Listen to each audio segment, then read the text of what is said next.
Julia talks about a K-shape, whether it's K, U, L, or whatever it might be. The Boston Consulting Group survey, which has just come out, only 17% of people who are still leaders are still bullish on 2020. 64% predict W or U-shaped recovery. The economy needs another $4 trillion in stimulus, is the commonly held views. Rich Lesser is the CEO of the Boston Consulting Group, with me now from New York.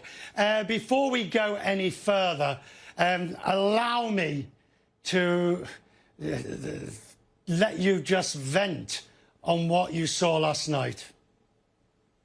Well, it was a disappointing and frankly just really disappointing evening to see what's going on, and I think, you know, we should expect better. We should expect better in terms of the dialogue we have. We should expect better in terms of the problems we're trying to solve.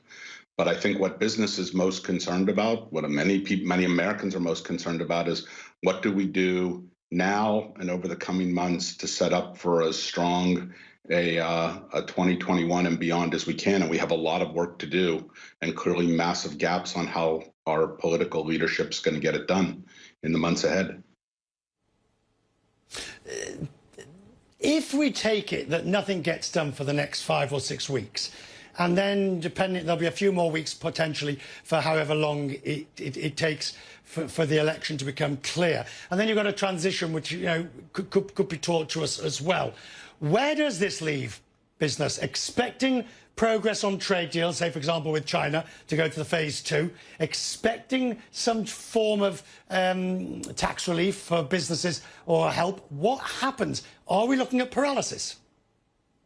Well, we are paralyzed right now, and we need to get beyond it. And let me start, rather than starting with trade, let's start closer to home.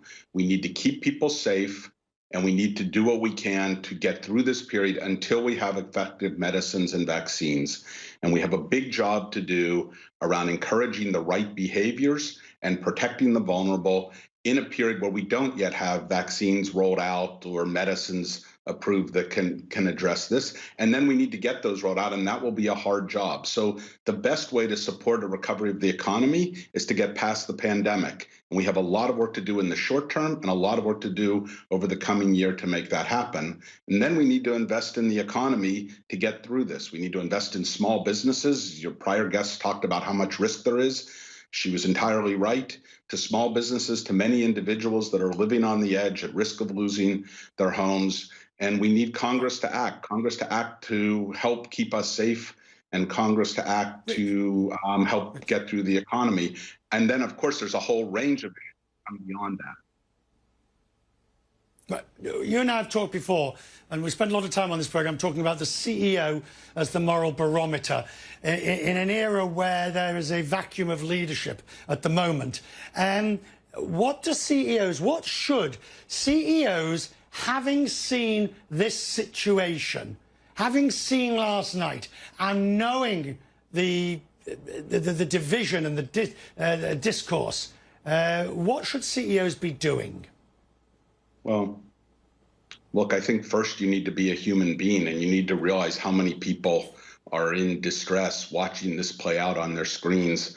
If they're like me, I had 2 young people, my niece and nephew, watching it with me last night. And, you know, you can't help feel just really badly about what's going on and where the state of discourse is. And I think you can be a human being with your team as well, with the companies you lead, and let them know that what the values that you stand for, the purpose that you stand behind, and your commitment to making environments better and contributing to a strong business, of course, keeping the company strong, provides jobs and opportunity, but contributing more broadly. And second, to then figure out how to contribute from the business standpoint to help us move beyond this point. It's such a long list of issues beyond COVID, beyond the near-term economy. We have infrastructure we need, a huge digital divide to close. We have a massive climate issue. The Business Roundtable just issued a great statement a couple weeks ago on that. We have racial equity issues, and the business community can't solve any of them on their own, but the business community can contribute to that. And I think people want to see that their companies care and are trying to be positive contributors to addressing the biggest issues that society is facing. Rich, Boston Global, you're Boston Consulting, you're a global company. Without naming names, give me a flavour of some of the emails that you have received from colleagues around the world this morning when you switched on your computer and on your phone. Some of your colleagues, what were they from around the world? What were they saying and asking you? I think that, look, for many people around the world, the United States and the democracy that we have has been a beacon of how people, that's not perfect, and the imperfections go long before the current times. But I think people expected a certain level of what we stood for in terms of values and conversation, and it came up way short last night for many people. And there's some real distress that I've heard from around the world around it, and a worry about what comes after the election, and will we be able to get beyond this, whatever the outcome, and be able to move forward? Because certainly I think that has real risk, real economic risk, as well as societal risk. So I think on all of those dimensions, there's a lot of frustration and some anger and some real concern about both, the discourse, but also what's going to happen in the weeks ahead. Good to have you, Rich. I appreciate you coming on with us tonight, talking about Pleasure, it. Richard. Thank you very much. Good to see you. Just